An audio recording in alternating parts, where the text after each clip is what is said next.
the PYXIS 6K got the full public release of autofocus. And just like any other self-respecting videographer and photographer, I took the cinema camera out and went straight to basketball. Now, I know that that's unorthodox, and that is not how the PYXIS is designed. It's not what it's designed for. It's not the target demographics as far as how you're going to use the PYXIS. However, hear me out a little bit. Now, I record sports photography and videography locally, and often I'm using my Sony bodies, etc. However, there are times where it's less about the basketball, it's less about highlights, it's less about stats and things like that, and excitement and all of that, and it's more about storytelling. And you have to tell a story sometimes around coaching, programs, organizations, kids, and the things that they triumph over and the things that they push through. And what better way to tell a story than using a cinema camera like the Blackmagic PYXIS?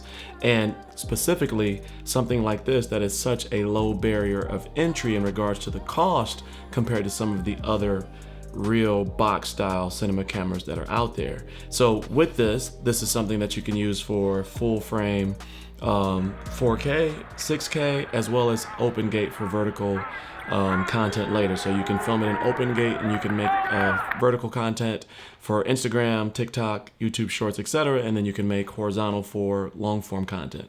And so, of course, as soon as this came out, I ran out and grabbed the first lens that I could get. I got this 24-260 Lumix, which is like the kind of like the holy grail right now as far as what I'm seeing on YouTube and stuff like that, as far as the L-mount alliance. And I'm also going to be using this with my S9 as well. And so I wanted something that I can use for both. And I'm going to get a longer lens later, but I wanted to see how it worked first before I went out and got something longer for my PYXIS. And so this was the combination. This lightweight kit right here, and this BP90 battery, along with this Comica VM40 microphone. And this is all that I took out to watch what we call June Ball, which is the high school in Georgia, of course nationally as well, but in Georgia we call it June Ball. And this is where the best high schools in the state play against each other. In one tournament, there was like 11 different divisions from 1A to 7A basketball, and it was a lot of great basketball. And so I took this out to record one of the teams that I typically record locally, and I wanted to just see how well it would do. So without further ado, let's get into some of the footage and kind of what this did well and some of the things that it needs to improve on, or not necessarily improve on, I guess work around, because again, this isn't really designed for this, and this is the first public actual autofocus for PYXIS. So wow. Let's jump into it. Oh man, I got a lot of goals. Stack that bread and dominoes. Anything is possible. Yeah, all I know is get paper. All I do is shit major. Bought a condo on the top floor in the buildings, a skyscraper. Feeling like I'm Kobe, LeBron for the Lakers. Feeling like I'm Idris. Now, typically when I travel for basketball, this right here is all I carry. Now, this is my Peter McKinnon 8-liter lightweight travel sling, and I usually have like a Sony body and one lens, or a Sony body and two lenses depending on what I'm shooting with, right? Now that is not the case when it comes to the PYXIS. And so when I travel with the PYXIS, I have to take one of my bigger backpacks. And he who shall not be named, Kyle, thought it was super funny, the bag that I had that I used this weekend to carry around the PYXIS. Now, this is a pretty lightweight setup, but you're still going to need like a 25-liter or something like that to carry all of this around safely, break it down and things like that, so that none of these parts are being damaged in transit. Or you could do one of those hard cases and stuff like that. It really depends on your style of shooting and where you're going, and if you have a space to carry your stuff or sit your stuff down where it's going to be safe.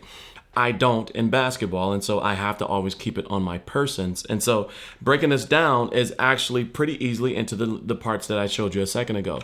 Now, the reason I wanted to point that out is because you would think that something like this is super heavy, and it's actually pretty counterintuitive that something a little bit heavier is actually better for shooting sports. And that is because you remove the micro jitters. Now, that can be creative design, and some people like all of the crazy shakes and wobbles and stuff like that because of their the different, transitions and in effects and stuff like that they use. But I typically want to show the story of basketball and whether or not somebody can play. And so I don't do all those different crazy things, although I can. But anyway, with that being said, again, that's no shade. That is just up to your preference. But this is actually pretty good because you have your handle right here, and then you have your second hand right here, and then you can put it up against your body. And so this actual BP90 battery is a good distance to give you a 3-point of contact, which removes that that wobbles or jitters and stuff like that. And when you use your micro or your smaller cameras, you can move your wrists however you want, and that introduces shakes into the footage that most people, when they hold the camera out like that, is actually not proper. So something like this allows you to put up against your body, hold it really still, get those shots that you really need up and down and wide, etc., all of those good things, and look really good. The weight on this is actually really well balanced, and that's the last thing I'll say about this. The BP90 battery out to here, the lens out to here, that body in the middle, and then the grip right there. This actually feels really good, and I shot for 2.5, almost 3 hours while I was there at the tournament, and it felt good the whole time. It never was a point where I need to sit this down or break it down and put it back in my bag. Just hold it by the handle when it gets heavy or something like that, and it was good. New rollie, no diamonds in it. New Porsche, all dimes in it. I'm infatuated with fine women. Corona extra with the lime in it. Just a chase to Henny. Used to be a penny pincher. Now I'm in plenty business. Grind hard, oh God. Grind hard, oh God. Yeah. We grind to get a lot of dough and dirt through all the obstacles. Cause anything is possible. Hey. Oh man, I got a lot of goals. Stack that bread and bomb nose. Anything is possible. Hey. I grind to get a lot of dough and dirt through all the obstacles, cause anything. What was the shooting like from an autofocus standpoint in this camera? Now, the public version as well as the beta version of their autofocus has 4 different modes basically. You have your autofocus single, which basically you set a point and it's going to lock into that particular place. Then you have your autofocus continuous, and then you have your autofocus object tracking, and then you have your autofocus face detection. Now, I can say first and foremost, the first one, the public version, the face detection is not good for basketball. Like, it would grab somebody's face and then they would go off the edge of the screen, and then it would start doing that flickering thing that it does when it's looking for the face, which works really well when it's a controlled situation, the way that the camera is designed to be used. But for sports, it wasn't really good, and I ended up, trying that for a second or two, and it didn't work. Now, the way that I use that with Sony is that I pair my face and eye auto detection with the small center fix, the really small square in the middle of the frame, and so that way it only is trying to find the eyes and the face of the person that I have that little small box on. And so that the face detection didn't work on the PYXIS, but the autofocus continuous and the way that I use it on the other bodies worked really well. And so once I switched over to autofocus continuous, I select the middle of the frame, put the box there, and then whatever is in the box is in frame, and that works perfectly. Now, it would get confused sometimes when like a ref walked past, or maybe, another player kind of, went past really fast, and it would lock onto them because it is really fast. It would lock onto them for a quick second, and I had to find the other player again.